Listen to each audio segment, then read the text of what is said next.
So what's kind of hilarious to me is Forza Horizon 5 is still breaking records on PlayStation. And honestly, guys, I'm not even that surprised on it. A few days ago, there was a post on X, someone tagged me on it, then I also did end up seeing AR12 Gaming's post on it. And it turns out Forza Horizon 5 has crossed 5 million copies sold on PlayStation, dude. And look, I'm gonna be real and say I'm not all that surprised on this, is there really is not a ton of competition right now on PlayStation, man. I mean, if you are looking for an open world racing game, you kind of just have Need for Speed. There is Car X Street now, which is also a pretty solid game. And then we'll end up having the Crew Motorfest, but none of those games really offer the overall Forza Horizon experience that many players have probably been looking for or, wanted on PlayStation because, this series was never on PlayStation.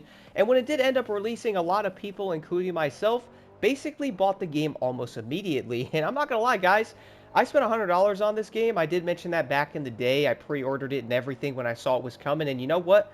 I am super happy that I did, dude. I mean, I do not regret my purchase at all. This game was amazing. The DLC packs you get with it, the content, despite a lot of people hating on it and saying different things about it, dude, we got to be real and say it is still a pretty dang solid game. Like, yes, okay, the map may not be all that great. I definitely understand that, but the overall, what you can do in the game, car building, PvP, actual working servers to where you can have crossplay and stuff, there is still a lot of positives there besides the map and a few maybe design elements in there. Like, I do know people don't like the Eliminator.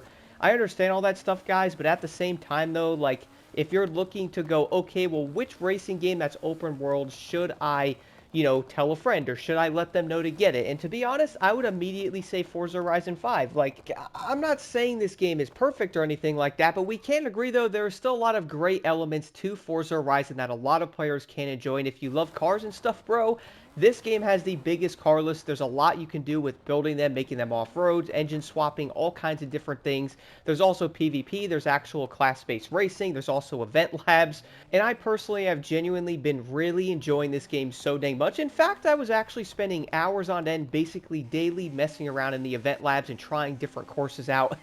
It's kind of an unlimited amount of stuff you can actually do in there, bro. And there's so many different things that people actually make. Like if you like rock climbing or off-roading, or maybe you like replicating racetracks or something, dude. It's all in there, and legit, no game really offers anything like that, at least on this scale. I would say like a race creator, GTA 5 has one, but obviously that's kind of different than Forza. So that really is a big thing for me, though. I love the event labs, a lot of end game to that stuff, and I feel like players can have a lot of fun. And I really do think that's a big thing about it, dude. Like, a lot of players are looking for something, and I've been seeing this a lot, by the way. Let me point this out. A lot of people are looking for games they can play together and enjoy with their friends, right? If you're on PlayStation, your friends on PC, there's not a ton of options you can actually do for racing. Like, yes, I think you could play Need for Speed Unbound. I don't know if Car X Street is crossplay. I think it is. I don't 100% know. I do know Need for Speed Heat is, but Motorfest is not. That's another big open world racing game. Obviously, Grand Theft Auto is not. This is pretty much the only racing game on this scale that offers full-on crossplay. So if your friend is on Xbox or they're on PC and you're on PlayStation, you could finally drive around with your friends, and you can actually be in a convoy of 12 people, dude. It's actually pretty amazing. And I feel like that's a huge selling point. Like, yes, again, people could say the map is not that good and stuff, but you know what, man? There is still a lot of great things the game does offer. And to be real, it doesn't surprise me that we hit 5 million copies. And to be real, that's it's actually pretty amazing, because it kind of makes me think about what Forza Horizon 6 will do on PlayStation, dude. If this game did 5 million copies, I believe back in the day it did like 3 million copies in like 3.5 months or something like that, which is insane for a 3.5-year-old game, bro. This game actually outsold Assassin's Creed back then, bro. Mind you, okay, they are different games, but still, this game is not new. That game was brand new, and this game actually outsold it on PlayStation. Isn't that kind of wild, bro? Imagine what Forza Horizon 6 will do when it comes out. I predict if this game did 5 million, I bet you that game will do like 8 to 10. I really think that's easily possible on PlayStation, bro. And I think Microsoft probably knows that. Like, they're aware once they launch this game on PlayStation, it is going to absolutely blow up and a ton of people are going to buy it. And the funny part is, I kind of wonder if they've made more money on PlayStation than they did on Xbox from it, because, Game Pass and all that stuff. Huh. Kind of interesting. Now, the other part of this post I'm sure people were asking about is it said it did gross 300 million. That's estimated. To be honest, guys, I would probably say that isn't true. That's not a bad thing, though. The reason why I say that is it's probably like 180-ish million if I had to guess, and the reason why is the game has obviously been on sale a good amount for the holidays and stuff like that. Even if it was, let's say, $30, the other, let's say, 2 million people bought the game for $30, that's 60 million. You're still well over 160 something million, 170 from the other 3+ million copies that people might have bought at a higher price and stuff like that, right? So it is definitely up there, dude. And for a game to do $150 million, that's 3.5 years old launching. I don't know of another game that could probably do that. Like, I really don't. Maybe if they brought back some remastered, Midnight Clubs or some old Need for Speed bundles, those could probably hit some numbers like that, I think, if they brought them back. But let's be real. EA ain't doing all that, and Rockstar probably won't bring back Midnight Club no matter how much people actually really want them. But one of the main reasons why I really did find this a bit funny, dude, is a lot of people really have like a weird stigma of going against one game compared to like another. And what's hilarious though is Forza Horizon 5 really wasn't compared to like Motorfest or other racing games like that until it released on PlayStation.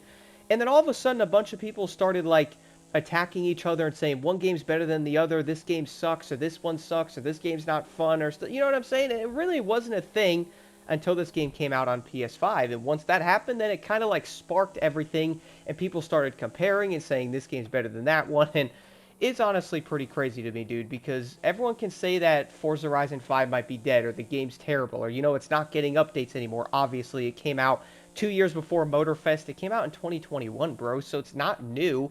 They're still working on Forza Horizon 6, which is obviously coming out this year, and I can't wait for it.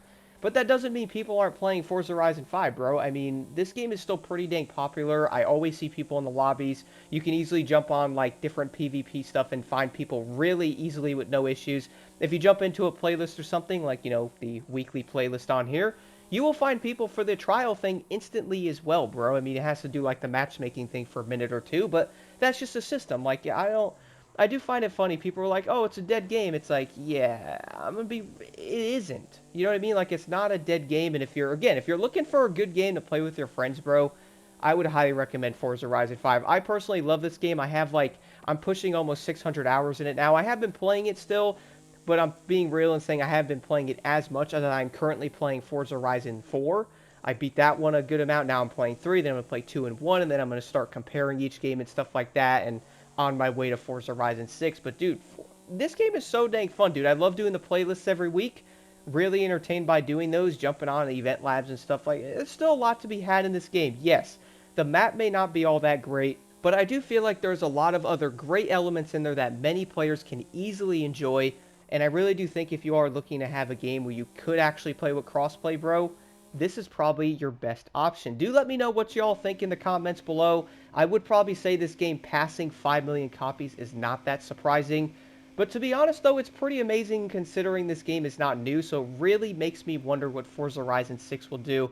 I will easily predict 8 to 10 million copies, bro. Like, it could easily hit that, especially because if Microsoft decides to release this game 6 months after Xbox on the PlayStation, it will probably sell like absolute hotcakes, dude. I could definitely see it.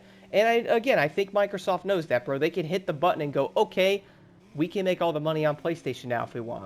You know what I mean? The option is easily there.